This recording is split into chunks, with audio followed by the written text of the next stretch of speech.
Saudara-saudara sekalian, kajian kita masih berbicara apakah seorang hamba itu kudu bersyukur kalau mendapatkan cobaan dan kesulitan hidup, ataukah kudu bersabar.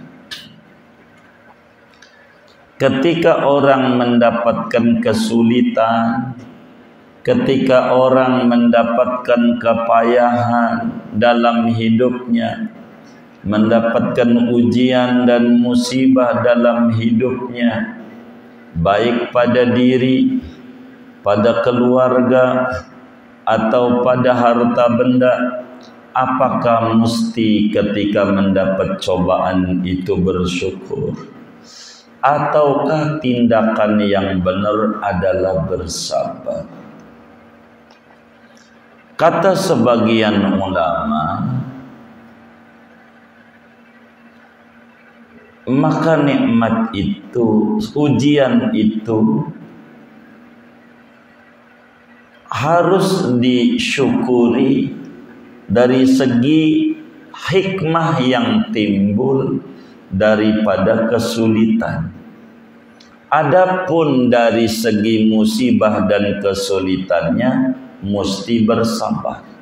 Tapi dari hikmah yang ditimbulkan daripada kesulitan yang begitu banyak Allah persiapkan, maka dia mesti bersyukur atas nikmat tersebut.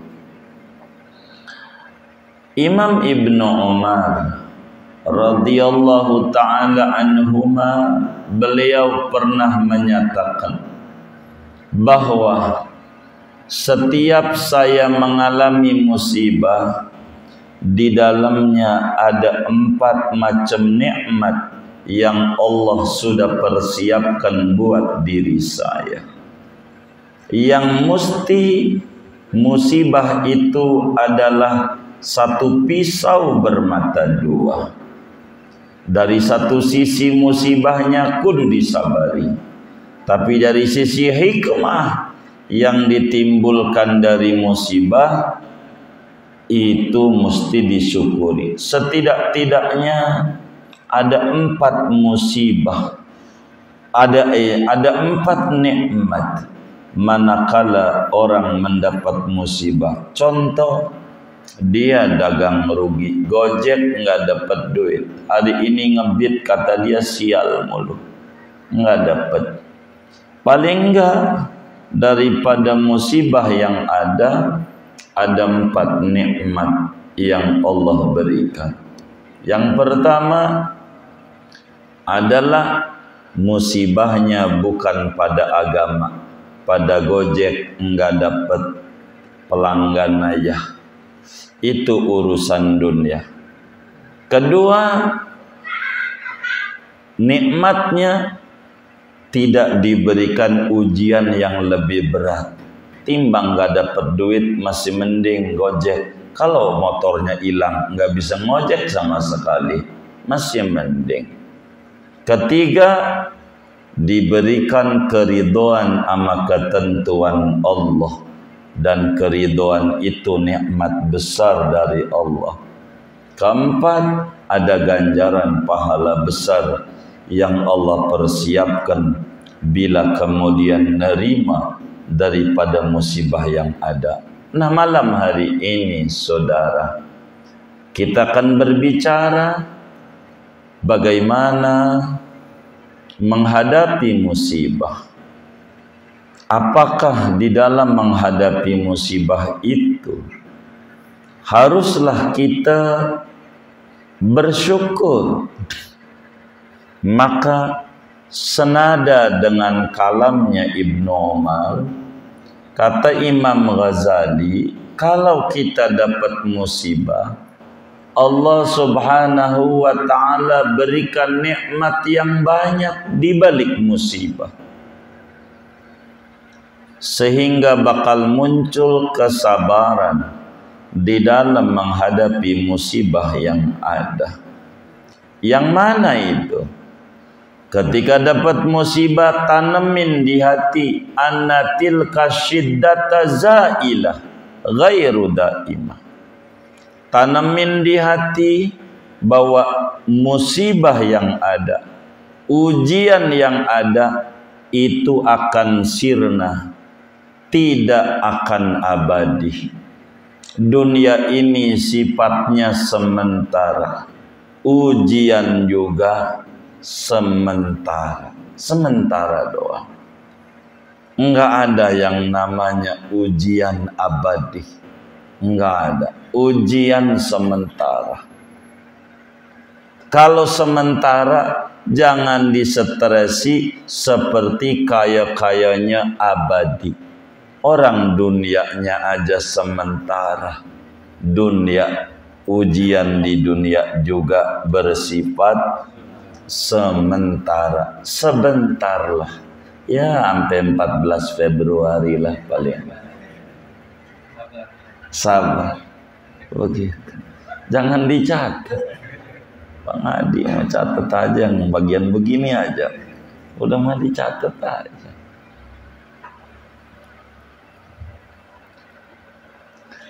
Jadi sementara, barang sementara jangan ditaruh di hati yang menyebabkan jadi abadi. Sehingga anggapan hati abadi menghasilkan udah sementara, bentar. Di dunia orang zalim lah sepuasnya. Begitu kita tunggu aja. Kalau mati juga entar mati. Begitu mati entar enggak apa-apa. Yang penting kita berada di jalan yang benar. Gitu aja. Begitu. Maka kita dituntut kalau dizalimi orang doain. Yang dizalimin tuh kita dizalimin orang. Kita doain. Moga yang mendolimi itu panjang umur, sehat walafiat, mudah urusannya. Itu yang dituntut oleh agama. Kenapa? Loh, kalau film, kalau musuhnya mati, ya alamat. Filmnya habis, jangan mati. Terus saja. Begitu, terus saja. Biar kita diangkat lagi derajatnya, pingsan lagi. Angkat lagi derajatnya, pingsan lagi, pegel-pegel. Begitu. Jangan. Biar mampus Allah. Jangan.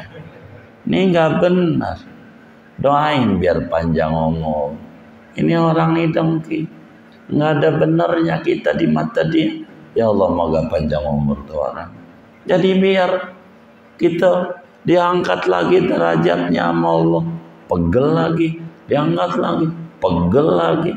Ayo pegel sendiri. Begitu. Kalau mati, ya film.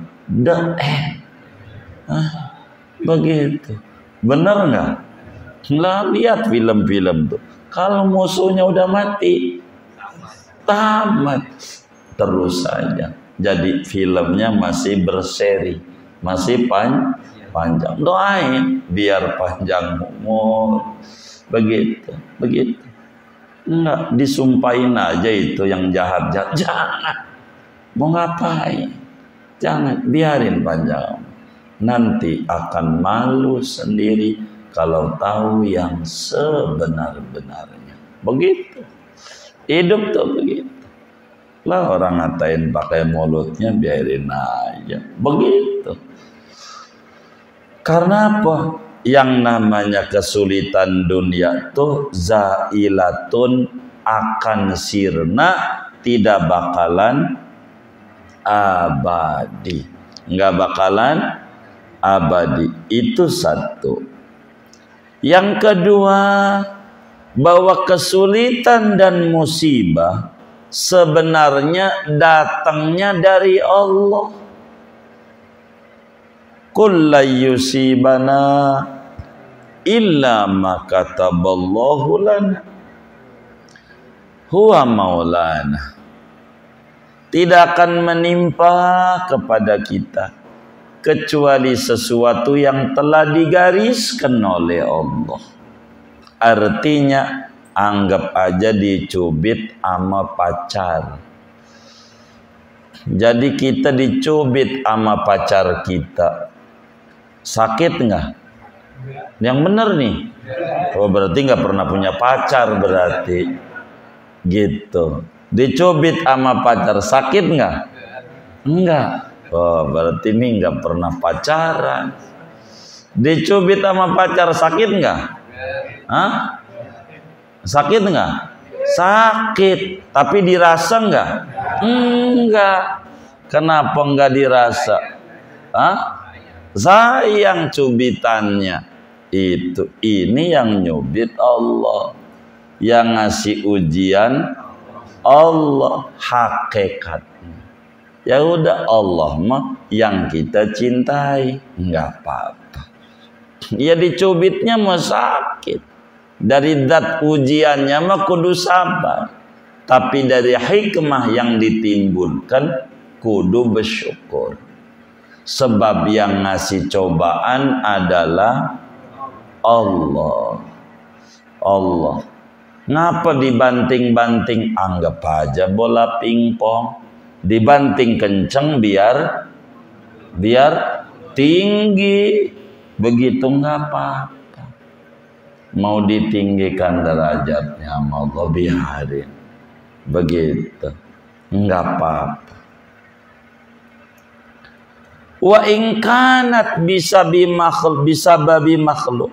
Kalau ujian itu disebabkan gangguan orang mendolimi kita, orang menfitnah kita, orang ngata-ngatain kita, orang ngambil barang kita, atau apa saja.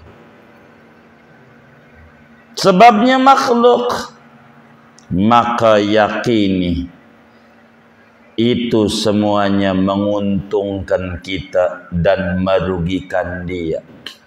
Kalau ada orang ngambil barang kita, maknanya nanti ketemu di akhirat. Ketemu di akhirat dan duitnya tetap punya kita. Di akhiratnya. Di dunianya anggap aja kayak jenggot dicukur. Kalau jenggot dicukur makin dikit makin banyak. Ah ini mau dibanyakin sama Allah dah. Si anu tuh ya pinter banget ngutang. Ya Allah ngutang mau pinter banget. Melas-melas. Pas ditagih galakan dia gitu. Kata kita. Belum apa-apa udah mau bawa golok aja. Begitu. Sabar. Sabar. Begitu. Di akhirat tetap punya kita. Wong Nabi bilang tidaklah tanam-tanaman dimakan burung, diambil orang, melainkan itu bernilai sedekah di mata Allah. Yang ganjarannya akan menguntungkan kita. Kalau manusia yang ambil tentu merugikan dia. Merugikan dia. Rugi dia. Tidak ada menguntungkan dia, merugikan kita nggak ada. Orang ngata-ngata biarin. Timbang ngata-ngatain pakai mulutnya, bisanya nyalahin mulut, bisanya. Begitu, bisanya nyalahin mulut. Ah, biarin. Urusannya dia atasan kita bukan, apa bukan? Udah biarin aja. Nggak usah dipikirin. Maju terus. Yang penting pintu udah dibuka, olencing gitu. Maju. Jangan dicatat. Ini orangnya baperan. Begitu. Pokoknya kalau ujian itu disebabkan oleh makhluk, yakini menguntungkan kita, tidak merugikan kita.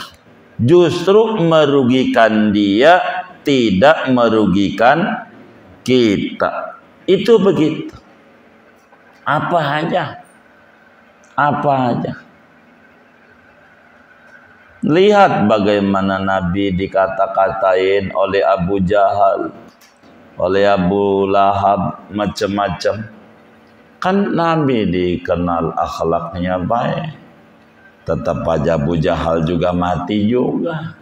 Sebutannya nggak bagus. Begitu sebutannya. Jadi biarinlah. Begitu. Orang mau berbuat apa, suka-suka dia. Begitu. Suka-suka dia. Nanti juga akan ketahuan. Segala sesuatu nggak bakalan enggak. Semuanya yang ditanam berenuk sulit berbuah duren. Ada enggak? Ada enggak? Enggak ada. Orang itu mendolimin, ngata-ngatain, jelek-jelekin, ntar juga akan ketahuan dengan sendirinya. Sehingga kata Imam Ghazali, faidan, kalau atas dasar itu, betapa dalam kesulitan itu ada manfaat besar buat kita. Bahwa kesulitan itu sifatnya sementara, yang akan sirna tak pakai lama. Kesulitan itu datangnya dari Allah yang Maha Rahman, Maha Rahim. Bila itu dasarnya, seorang hamba wajib hukumnya bersyukur atas nikmat-nikmat yang terselip pada ujian dan derita yang ada. Derita yang ada itu terselip nikmat. Orang suka salah dalam ngartiin bikin peribahasa dari Al-Quran. Fa inna ma'al usri yusra. Bahasa Al-Quran ma'a itu serta, beserta, bukan sesudah. Itu diartikan sesudah kesulitan ada kemudahan. Dari mana? Enggak ada.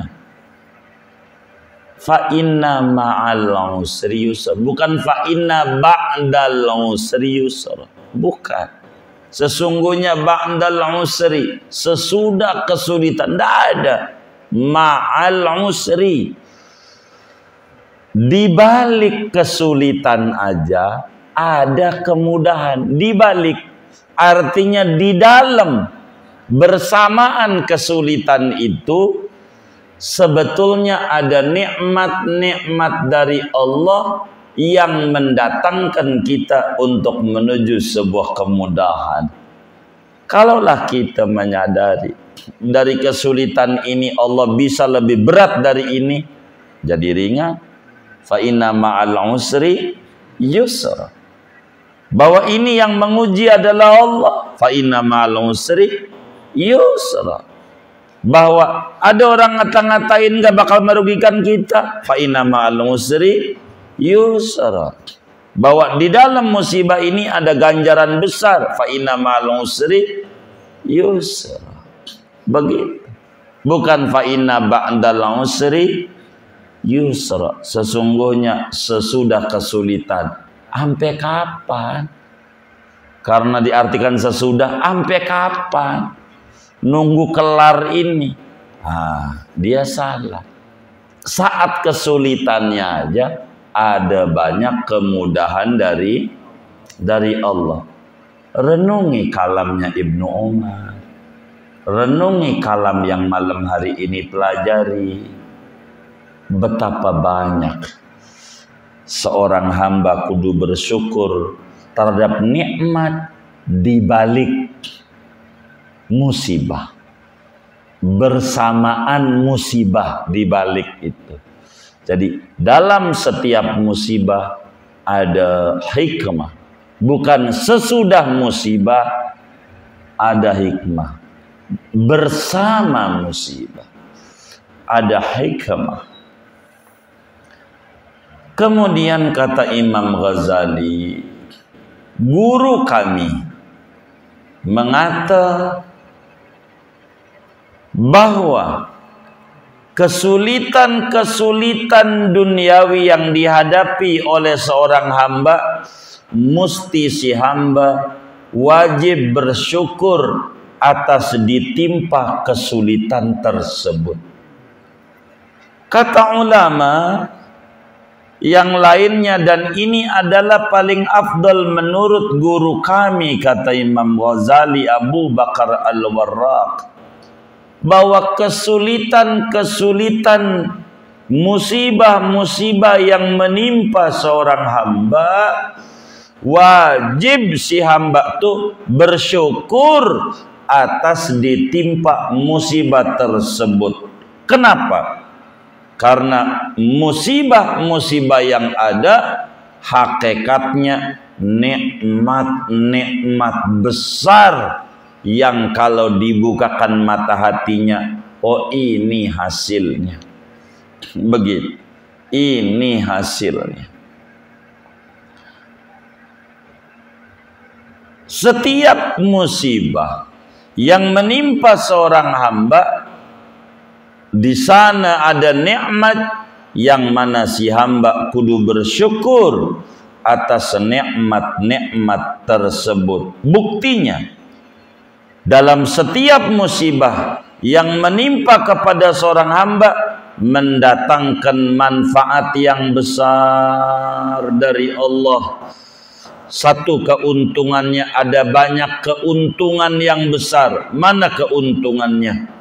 Daripada musibah yang menimpa pada kita, satu, mengangkat derajat kita kepada yang lebih tinggi dengan musibah yang ada. Lo mau diangkat, kalau kita pengen naik kelas nggak ada cara kecuali harus ikut ujian. Saya nggak mau ikut ujian, nggak apa-apa kata Pak Guru. Teman kita ikut kelas 2 SD, kita kelas 1 sebab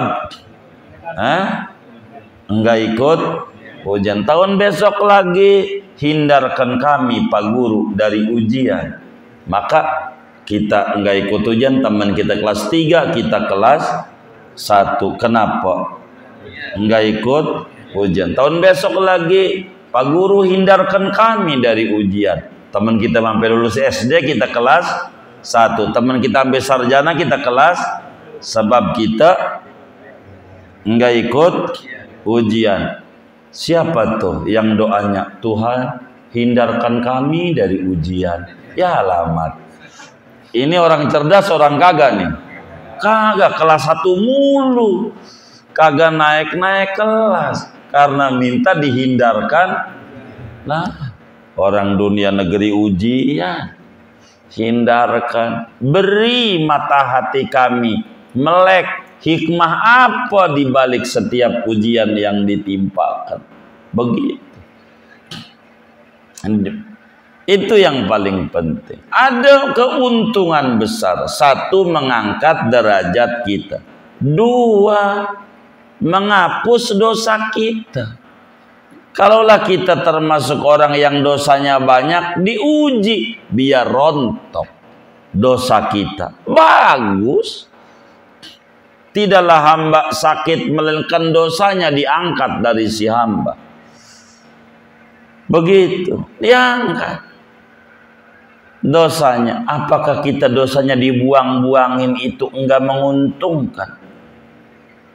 Bukankah ini menguntungkan buat kita? Ketiga, kalau kita memang parah banget di mata Allah, ini namanya hukuman di dunia, biar di akhirat ringan hukumannya, enggak apa-apa. Ada 3 keuntungan dalam musibah: ngangkat derajat, ngapus dosa, dan mencepatkan hukuman, biar di akhirat mencicil hukum, biar di akhirat habis. Semuanya menguntungkan sama kita. Pesan di balik musibah ada 3 keuntungan. Di samping itu, wa masubatin jazilatin, ada ganjaran yang sangat besar. Masuk surganya duluan, gak pakai diperiksa. Innama yuwaffas sabiruna ajarahum bighairi hisab. sesungguhnya disempurnakan. Orang-orang yang sabar akan ganjaran pahalanya tanpa pakai hitung-hitungan lagi. Udah nikmat. Orang-orang di dunia ahlul bala melihat surganya tinggi banget di akhirat. Dia ampe ngomong ahlul bala di dunia, ya Rob, coba 24 jam saya dalam bala aja biar surga saya tinggi. Ya udah kelewat. Ini udah akhirat. Ketika melihat surganya orang yang kena musibah sabar, betapa tinggi tempat yang disediakan oleh Allah Subhanahu wa taala di akhirat nanti. Wa a'wadin karimatin. Belum lagi di balik musibah itu ada imbalan-imbalan balasan yang amat sangat berharga pada akhir kehidupannya. Setiap kita mendapat musibah ada aja gantinya. Ada teman kita motornya hilang, urunan aja temannya dapat motor baru aja. Begitu. Cuman ada yang ngiri. Ada yang ngiri. Kalau begitu gua ilangin juga nih, kagak digantiin sama temennya. Emang juga salah niat. Begitu. Ada orang murid datang ke rumah kiai. Kata bininya, bang, lu kan lama tuh ngaji sama kiai, masa lu kagak mau silaturahim? Jangan seret rezeki ini lu jarang main, apa namanya orang Jawa sebut, soan, jarang soan ke rumah guru. Aduh, bawa apa ya? Pakai itu yang belakang rumah aja deh tuh. Kan ada kalau nanam singkong, kasih singkong lama kiai, biar barokah. Ya baik deh, dia bawa singkong ke rumah kiai. Kata kiainya, Masya Allah, saya kira ente udah mati.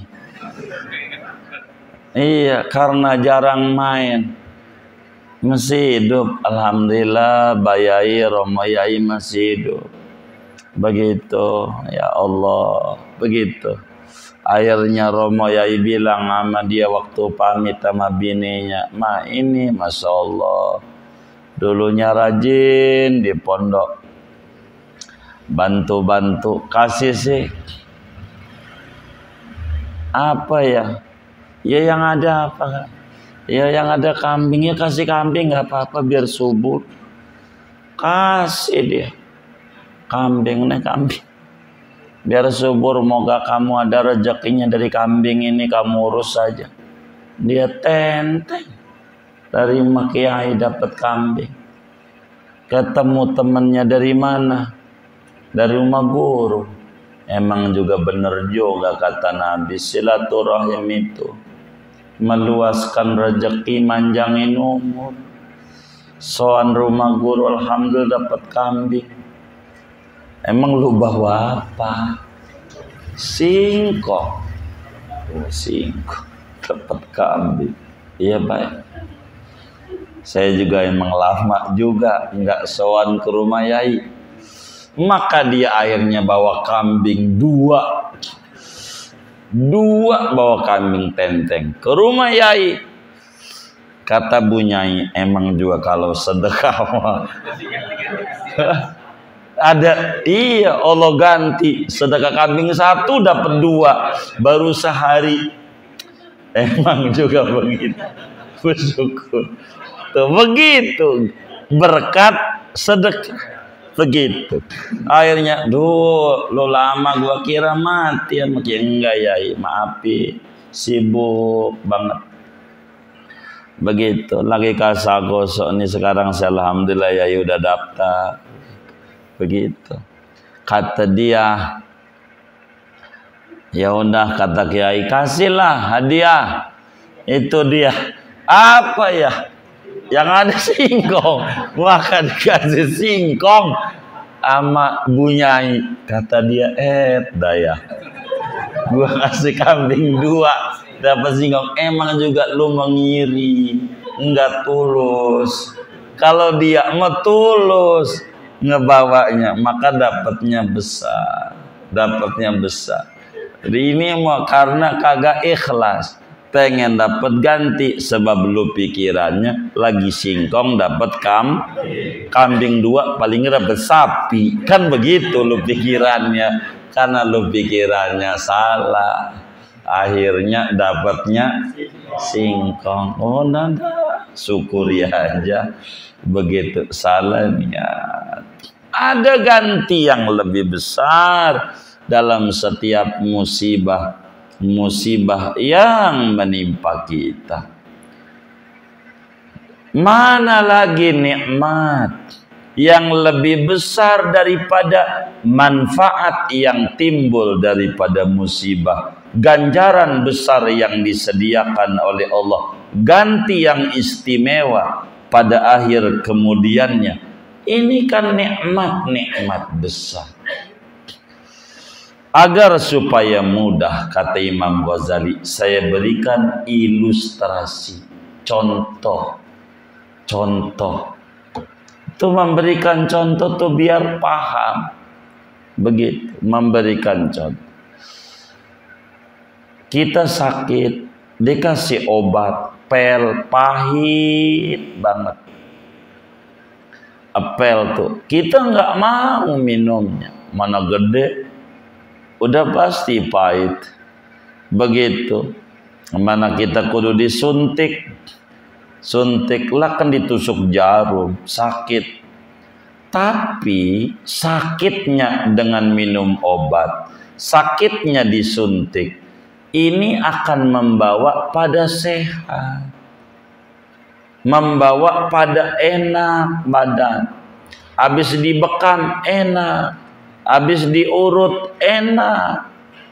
Maka orang tukang ngurut atau dokter yang nyakiti kita, begitu tuh, yang nyakiti kita sebetulnya bukan nyakiti kita, tapi ngasih nikmat kepada kita. Karena ujungnya dari diobati yang sakit ini jadi sembuh. Begitulah ujian yang menimpa kepada kita. Yakini habis diuji ini tahan aja dulu bentar. Ntar juga kalau udah sembuh enak. Meski secara lahiriah enggak suka kita disuntik, enggak suka kita dibekam, karena ditusuk-tusuk kita punya badan. Tabiat mengingkari itu. Dicubit sama Tuhan dengan ujian, sakit secara tabiat. Nafsu enggak mau, tapi secara jiwa sadar yang nyubit adalah Allah, yang nusuk bukan musuh ini dokter, kita bakal muji. Ama yang nusuk luar biasa tuh, dokter hebat banget, sampai kita rekomendasikan teman kita, lu kalau sakit ke dia aja. Saking apa? Saking kita mengenal manfaat. Meski waktu ditusuk-tusuk kita menjerit, tapi ujungnya enak. Bahkan kita memuji-muji bisa berbuat baik. Terima kasih banyak dengan harta kita kasih karena udah diurusin sama dia. Begitulah kita sama Allah. Manakala kita disuntik oleh Allah, manakala kita dikasih obat oleh Allah yang namanya musibah dan ujian, tahan aja, telan saja, hadapi saja. Pada akhirnya di dalamnya ada nikmat yang amat sangat sempurna, ada anugerah yang sangat jelas, meski nampaknya ini menyakitkan kita, ini mengganggu kita. Pada akhirnya kita bakal berterima kasih besar. Makasih ya Allah, berkat ujian yang kau timpakan saya bisa menjadi orang yang tegar. Kalau nggak ada musibah yang kau berikan, saya nggak bisa mencapai daripada level ini ya Rabb. Alhamdulillah, ujian demi ujian yang kau timpakan kepada saya mendatangkan begitu banyak hikmah ternyata. Makasih ya Allah, kau telah memberikan ujian kepada saya. Kalaulah kau tak beri ujian kepada saya saya nggak bisa mencapai derajat level kelas ini ya Rob. Pada akhirnya kamu bakal begitu. Karena itu apa saja yang dilakukan oleh Allah tak pantas kamu keluhkan, sebab di dalamnya ada nikmat dan nikmat besar yang perlu disyukuri oleh kita bersama. Seginilah bacaan kita yang tadi kita baca. Wallahu a'lam bishawab.